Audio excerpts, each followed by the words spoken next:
పాప ఉమానాథ్ ప్రముఖ మహిళా ఉద్యమ నేత. చెప్పాలంటే తన తల్లి లక్ష్మీ అలిమే కమ్యూనిస్టు నేత, కార్యకర్త. జైల్లోనే 23 రోజులు నిరాధ్యక్ష చేసి చనిపోయింది. పాప ఉమానాథ్ కుమార్తె వాసుకి ఈరోజు ఐద్వా vice president, CPM politburo సభ్యులు.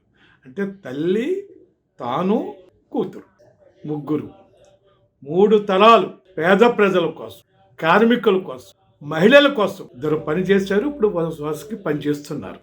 3 తరాల యొక్క జీవితాలు ప్రజల కోసం అంకితం. పాప ఉమానాథ్ ఆమె పేద కుటుంబం నుంచి వచ్చింది. చిన్నప్పుడే తండ్రి చనిపోయాడు. తల్లి రైల్వే కార్మికుల కోసం చిన్న క్యాంటీన్, అంటే చిన్న హోటల్ నడుపుతూ ఆమె అక్కడ జీవనం సాగిస్తుంటే, ఆమె కార్మికుల కోసం హోటల్ నడుపుతూ రైల్వే కార్మికుల యొక్క పోరాటాల ఉద్యమాల్లో భాగస్వామి. పాప ఉమానాథ్ ఆమె అసలు పేరు ధనలక్ష్మి. తల్లితో పాటు హోటల్లోనే తిరుగుతూ ఉండేది. హోటల్లో కూడా ఆమెకి తల్లికి సహాయంగా ఉండేది. చిన్నపిల్లల్ని తమిళనాడులో పాప అని పిలుస్తారు. అందరూ పాప పాప అని పిలవడంతో అసలు పేరు ధనలక్ష్మి మరుగున పడి పాప ఉమానాథ్గానే పేరు అట్లాగే స్థిరస్థాయిగా మిగిలిపోయింది. ఈమె తల్లితో పాటు చిన్నప్పటి నుంచి రైల్వే కార్మికుల అన్ని పోరాటాల్లోనూ ఉద్యమాలను భాగస్వామి అయ్యేది తల్లి కూడా తీసుకెళ్ళేది. ఈ విధంగా ఆమె మొదటి నుంచి కార్మిక ఉద్యమంతో బాగా పెనవేసుకుపోయింది ఆమె జీవితం.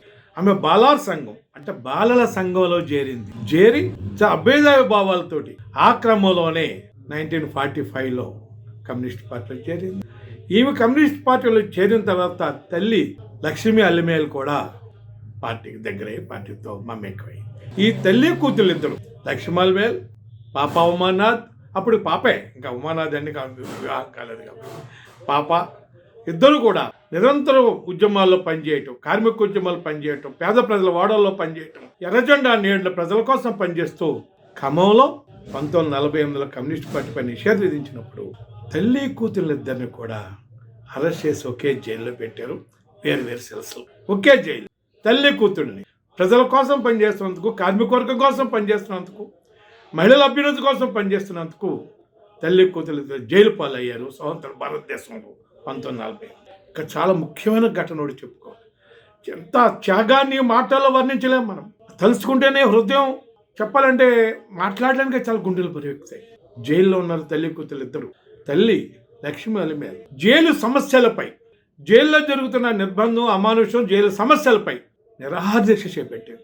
ఆ నిరాహారదీక్ష చేపట్టే క్రమంలో 23 రోజుల తర్వాత ఆ నిరాహార చేస్తూ చనిపోయింది.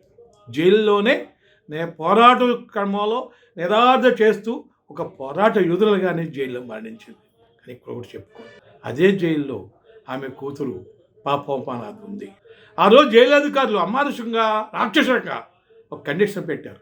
నీ తల్లి అంత్యక్రియలో నువ్వు పాల్గొవాలంటే నేను కమ్యూనిస్ట్ పార్టీని వదులుకుంటానని చెప్పి అండర్టేకింగ్ ఈ కాగితం రాసివ్వు, అప్పుడు నేను ఈ తల్లి యొక్క అంత్యక్రియలో పాల్గొనిస్తామంటే పాప ఉమానాథ్ ఆ కమిట్మెంట్, ఆ నిబద్ధత, ఆ త్యాగం, నా తల్లి అంత్యక్రియల్లో పాల్గొకపోయినా నాకు పర్వాలేదు, కానీ నేను కమ్యూనిస్ట్ పార్టీ అన్నమాట వదులుకోనని చెప్పేసి తల్లి అంత్యక్రియలు కూడా ఆమె పాల్గొలేదు. అలా అవకాశం ఇవ్వాల.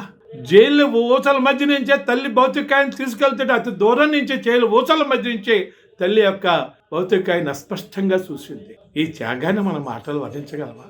చెబుతుంటే కళ్ళంట నీళ్లు తిరుగుతున్నాయి. అంతటి త్యాగమూర్తి పాప ఉమానాథ్. తల్లి చనిపోయిన జంకల 19 జైల్లోంచి బయటకు వచ్చిన తర్వాత ఆమె అదే కార్మిక వర్గం కోసం, అదే మహిళల కోసం పనిచేశారు. ఎక్కడా కూడా వెనకడిగేయాలి. తర్వాత ఉమానాథ్తో మ్యారేజ్, ఆయన కూడా ప్రముఖ నాయకుడు, కమ్యూనిస్ట్ నాయకుడు, తర్వాత సిపిఎం నాయకుడు, కేంద్ర కమ్యూనిస్ట్ సభ్యులుగా పనిచేశారు. ఈ పాప అంటే తల్లి, తాను, తన భర్త. పాప ఉమానాథ్ 1973లో మదర్ సంఘం అని చెప్పేసి, అంటే ఒక ఇప్పుడు ఐద్వాకి తొలి రూపం అనుకోండి, ఒక సంఘాన్ని ఏర్పాటు చేయడానికి ప్రధాన కార్యదర్శిగా పనిచేశారు. తర్వాత 1941లో ఐద్వా ఏర్పాటు చేశారు. ఏర్పాటు చేసే క్రమంలో ఆమె తమిళనాడును టార్గెట్ చేయడం కానీ దేశవ్యాప్తంగా ఆ సంఘానికి ఒక నిర్మాణ రూపాన్ని ఏర్పాటు చేయడంలో చాలా కీలకమైన పాత్ర పోషించింది ఆమె. దానికి ఉపాధ్యక్షులు కూడా పనిచేశారు పాప ఉమానాథ్. తర్వాత తిరువెంబూర్ నియోజకవర్గం నుంచి ఎమ్మెల్యేగా కూడా పోటీ చేసి గెలిచారు. ఆమె కుమార్తె వాసుకి ఆమె 5వ ఉపాధ్యక్షురాలు. ఈరోజు సిపిఎం పొలిట్ బ్యూరో సభ్యులుగా పనిచేస్తారు. అంటే తల్లి లక్ష్మీఆలమేల్ పార్టీ కోసం, మహిళల కోసం, కార్మికుల కోసం, చివరికి జైల్లో ప్రభుత్వ నిర్బంధానికి వ్యతిరేకంగా నిరాధ్యక్ష అనిపోయారు. తాను అప్పమానాథ్ మహిళా పార్టీ నాయకురాలుగా, మహిళా సంఘ నాయకురాలుగా, ఐద్వా నాయకురాలుగా, కార్మిక యోధురాలుగా, ఎమ్మెల్యేగా పనిచేశారు. ఈరోజు 3వ తరం ఆమె కూతురు కూడా వాసుకి పార్టీలో క్రియాశీలకంగా పొలిట్ బ్యూరో సభ్యులుగా ఉన్నారు. 5వ ఉపాధ్యక్షులు. అంటే 3 తరాలు పేదల కోసం, కార్మికుల కోసం, మహిళల కోసం, మహిళల హక్కుల కోసం పనిచేశారు. అసలు నిరంతర త్యాగాలమయం చెప్పాలంటే మన మాటలు కూడా చెప్పలేకపోతున్నాం. అటువంటి పాప ఉమానాథ్ అఖిల భారత ప్రజాతంత్ర మహిళా సంఘం 14వ జాతీయ మహాసభల సందర్భం హైదరాబాద్ జరగనున్నాయి. జనవరి 20 నుంచి 28 వరకు. ఆ సందర్భంగా పాప ఉమానాథ్ వారికి, అట్లాగే వారి తల్లి లక్ష్మీఆలమేల్ గారికి వారిని ఒకసారి గుర్తు చేసుకుంటూ వారికి ఒక్కసారి జోహార్లు అర్పిస్తూ మీకు అందరికీ ధన్యవాదాలు.